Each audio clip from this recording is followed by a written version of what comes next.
आज ভিডিওটা না ভীষণই মজা হতে চলেছে। আশা করছি আপনাদের সবাই ভালো লাগবে। প্লিজ ভিডিওটা প্রথম থেকে লাস্ট অবধি দেখতে থাকবেন, বিকজ আমি 2-3 দিনের ভিডিও একসাথে করে ফেলেছি। তো রাধে রাধে বন্ধুরা, সকলে কেমন আছেন? আশা করছি সকলে খুব ভালো আছেন। আমার চ্যানেল আড্ডা উইথ নন্দিনীতে আপনাদের অনেক স্বাগত। যাই হোক, এই যে পরের দিন সকাল সকাল ফ্রেশ হয়ে খাওয়া দাওয়া করে চলে গেলাম আমাদের কাজে, মানে এই যে ফিজিক্সওয়ালার ওখানে সেন্টারে চলে গেলাম একটু কাজ। যাই হোক, ওখানে তো ভিতরে ক্যামেরা অ্যালাউ নেই, ওখানে কাজ টাজ করে এবার সন্ধ্যাবেলা বাড়িতে এসে একটু রেস্ট করে খাওয়া দাওয়া করে দেন চলে গেলাম মার্কেটে। কারণ মার্কেটে যেতে হবে, ভাবলাম যে না আর হোটেলে খাবো না, এবার থেকে নিজেকে রান্না করতে হবে, বিকজ কত আর হোটেলে খাবো। যখন হবে তখন তো রান্না করে খেতেই হবে, তাই না বলুন? হোটেলে তো আর রোজ রোজ ভালো লাগে না। তো বাজারে গিয়ে না ইলিশ মাছ এত সস্তা পেলাম, কলকাতাতে ইলিশ মাছ এখানে এত সস্তা, আমি ইলিশই নিয়ে নিলাম। বিকজ আমি ইলিশ মাছ খেতে ভীষণই ভালোবাসি, আর এত সস্তা দেখে আমি আর লোভ সামলাতে পারলাম না। ভাবলাম রাতে গিয়ে আলু সিদ্ধ ভাত আর ইলিশ মাছ ভাজা, উফ সেই খাওয়াটা হবে জমি একদম। তাই তো আর দেরি না করে ইলিশ মাছটা কিনেই ফেলাম, আর সাথে ইলিশ মাছের তেলটা থাকলে তো কোনো কথাই হবে না বস। তারপরে কিছু টুকটাক সবজি বাজার করলাম, দেন এখান থেকে কিছু টুকটাক সংসারে যা লাগে সবকিছু তো আর বালুঘাট থেকে বয়ে নিয়ে আসা যায় না। ওই কিনলাম এখান থেকে একটা ঝুড়ি সবজি রাখার, তারপরে কিনলাম নোংরা ফেলার একটা ডাস্টবিন আর কৌটা, টুকটাক করে একটা কৌটা। যাই হোক, এখনো কিন্তু শেষ হয়নি, আরও কিছু লাগে না। আমার যেহেতু বাজারটা কাছে আর আমার এখানে ফ্রিজ নেই, জন্য অল্প অল্প করে বাজার করছি, জানেন তো। কারণ বেশি বাজার করে নিয়ে গেলে যদি নষ্ট হয়ে যায়, তাও অনেক কেনাকাটা আছে জানেন, এখনো অনেক কিছু বাকি আছে কেনাকাটা। অত কেনাকাটা করবো না, অত কিছু তো নেওয়া যায় না। কারণ হচ্ছে এখানে তো আর আমি পার্মানেন্ট থাকতে আসিনি, বলুন সংসার করতে আসিনি। এই যে আসার পথে না এই জুতোগুলো বেশ ভালো লাগলো, কি কিউট লাগছে না? আমার তো দেখে নজর পড়ে গেল, যে সঙ্গে সঙ্গে নিয়ে নিলাম, আমার এতটাই ভালো লেগেছে, কিউট লাগছিল আমার জুতোগুলো, কালারটা কিন্তু সেই। তারপর যাই হোক, আসার পথে নিয়ে নিলাম 2টো এগ রোল। তো আমি নিতে চাইলাম না প্রথমে, তো ওরা বাপ বেটা বললো না না নিয়ে নাও, সন্ধ্যাবেলা টিফিন হয়ে যাবে। বলছে ঘরে গিয়েও কি করবে, ঘরেও তো এখন সেরকম কিছু নেই, আস্তে আস্তে তো বাজার ঘাটগুলো করছি, এখান থেকে টিফিনটা নিয়ে যায়, ঘরে গিয়ে সবাই খেয়ে নেবো।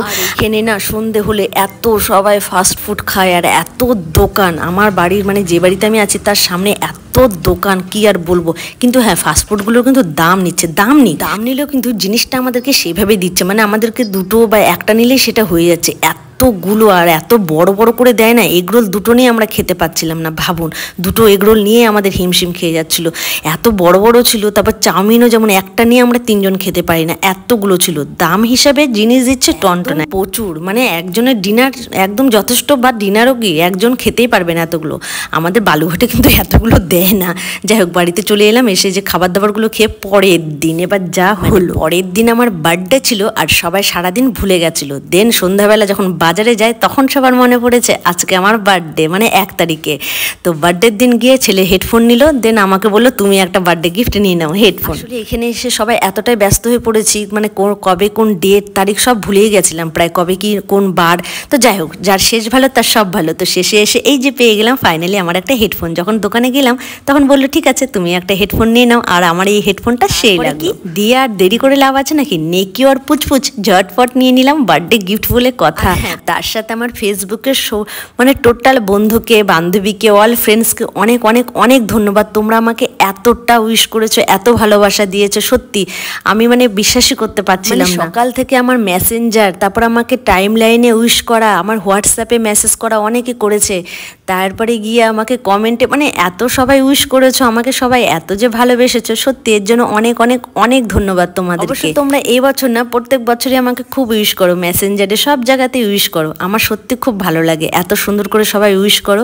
আমি তো সবার নামগুলো বলতে পারছি না, হ্যাঁ আমার এই ভিডিও যারা যারা দেখছেন তাদের সবাইকে অনেক অনেক অনেক থ্যাঙ্কস, সত্যি আমার বার্থডেতে এত সুন্দর করে উইশ করার জন্য। আর বলে না যার শেষ ভালো তার সব ভালো, শেষে এসে পেয়ে গেলাম এত সুন্দর একটা গিফট, আর তোমাদের সবার এত সুন্দর উইশ, এত সুন্দর পাশে থাকা, সত্যি আমার ভীষণই ভালো লেগেছে। হ্যাঁ, কলকাতাতেও কিন্তু আমার বার্থডেটা ভীষণই ভালো কেটেছে, আমি এবার বলতে পারি, কারণ আমার ভীষণই ভালো লেগেছে। যতটুকু করেছে, যতটুকু এরা বাপ বেটা মিলে করেছে, আমার কাছে এটাই অনেক।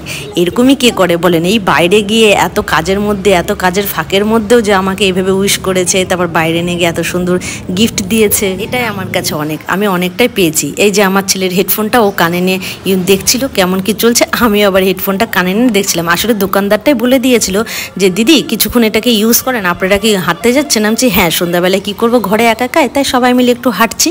তো বলছে ঠিক আছে, এগুলোকে ততক্ষণ একটু ইউজ করে নেন কানে দিয়ে, কোনো প্রবলেম হলে অবশ্যই অবশ্যই আমার দোকানে আসবেন, সঙ্গে সঙ্গে এক্সচেঞ্জ করে দেবো। মানে দাদাটাও ভীষণই ভালো ছিল, যার দোকান থেকে হেডফোনগুলো নিলাম।